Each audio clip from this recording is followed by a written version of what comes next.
इस्लामाबाद रावलपिंडी में चलने वाली मेट्रो बस सर्विस में जदीद तर्ज का टोकन सिस्टम खत्म करके पर्ची सिस्टम बहाल कर दिया गया है। मजीद जानते हैं, डॉन न्यूज के नुमाइंदे ताहिर नसीर हमारे साथ मौजूद हैं। जी ताहिर, बताइएगा फैसले की क्या वजह सामने आई है?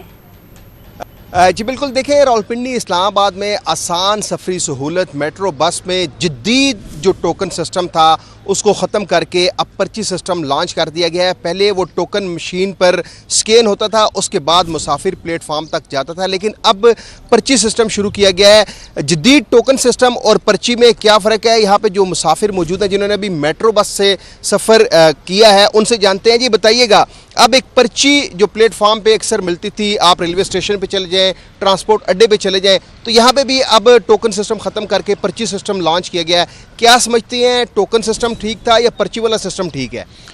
भाई मैंने तो अभी सफ़र किया है, थोड़ा सा डिफरेंट है, रेंट बाकी जो है पैसे उतना ही हैं। अब इसका ज़्यादा सेम ही है मेरे हिसाब से, दोनों पहले का जो तरीका था वो भी और ये भी कोई इतना फ़र्क नहीं है। जी जैसे ये मुसाफिर तो ये कह रहे हैं सेम तरीका है, लेकिन यहाँ पे मेट्रो इंतज़ामिया ये कह रही है कि टोकन शॉर्ट होने की वजह से पर्ची सिस्टम शुरू किया गया, और जो पर्ची सिस्टम की वजह से मुसाफिरों को प्लेटफार्म में पहुँचने में थोड़ी सी दिक्कत ये होती है कि जो आगे एक सिक्योरिटी गार्ड खड़ा है जो तमाम पर्चियाँ चेक करता है, वहाँ पर थोड़ा सा वक्त लगता है। ताहम जो मुसाफिर हैं वो इसको भी खुशाइंद करार दे रहे हैं कि एक शख्स खड़ा है जो रिस्पेक्टेबल तरीके से वहाँ पर प्लेटफार्म तक हर मुसाफिर को पहुँचाता है। जी।